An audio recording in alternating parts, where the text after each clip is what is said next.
It was fully Jewish in those days, so that they all felt like they were amongst, much as you do in Israel now, they all felt that they were family. I felt like an outsider in the East End because I was not an East End girl, neither was Yetta. I was born in Hampstead, but you always felt there they helped each other. There was Yes. one time 250,000 Jews in East London, which is an incredible figure, and they were all closely packed in a very tiny area. And the number of shuls that existed, I wouldn't care to... Including Steebles, you know, they had Steebles there. Everybody opened the shul. But there's a lot, you know, you get Jews, you still get Jews living together, but there was something about the East End that seemed to be different, or the amount of also well-known and famous people that grew out of there. They came from the Haim. A lot of them all came from the same background. They were Lunchmen. Yes, they came from the same village or town in Austria, Poland or wherever. They clung together. Well, nevertheless, London itself, in any event, as you know, is like a conglomeration of a number of villages.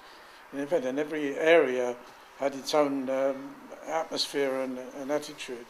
And not all the areas were the same, but the concentration of Jews within the areas was very strong, and the families were generally quite large, and they were living in crowded conditions. They were poor, and they in effect had to more or less assist each other out of necessity as well as their own social attitudes. I remember my father's mother, her husband had passed away. She lived by herself in Bow, in Merchant Street, Bow, and I used to go there, and she knew I was coming and made me a latka that was bigger than the plate. I can distinctly remember that. But one day she only spoke Yiddish, and I spoke to her in English, and she said to me, "Was for nominis salary?" The woman upstairs calling all day long, "Salary, mit salary." And we found out she was calling Valerie, not salary.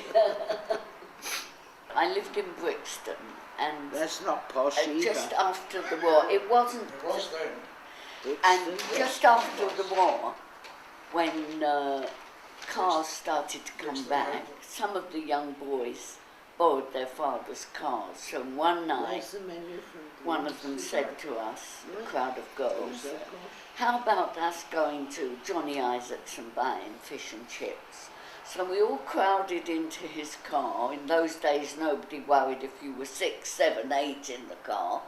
And we went to Johnny Isaac's, and my husband was in Air Force uniform and said to me, would I like one of his chips? And I said, no, thank you. And all my girlfriends took them, and, and I wouldn't take his chips. So when I met him again at a dance, he said to me, "You're the girl that wouldn't eat my chips."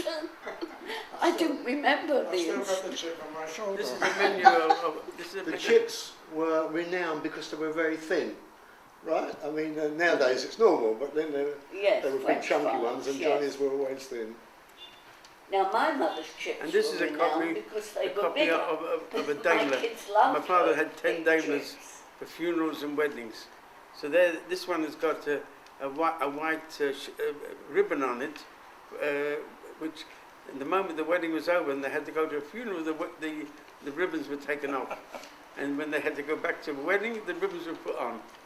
So I've got one little photograph. It's about all I have left of the 10 Daimlers. This is bringing it up to date. Here in the schools, I don't know about England, but here when the kids are 10 and 11 or 12, they come home with a form for you to fill in to describe your history. They're going shorashim, going back to their roots. And you fill in the form and they read it and they do their homework and that's it.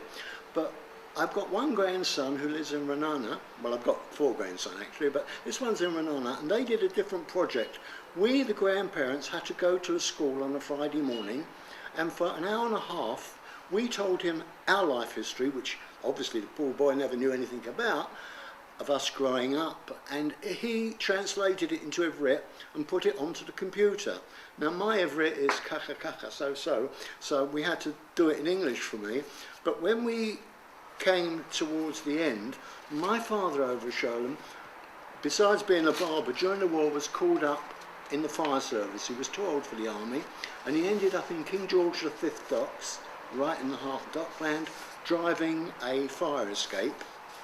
And I've still got his helmet, not his helmet, his cap and medals. And I've got a photo of my grandson, Talmai, with this same hat on. So I've always written poetry, and I wrote this to live a dream on the computer screen with Grandad's dad side by side, the hat bridges what the years divide, the story, the place, our history, our face, how much laughter, how many tears, all their hopes and fears. Time measures their journey through the love and the pain, but the story goes on again and again. Like birds, the years just fly. That's my story to you, Talmai.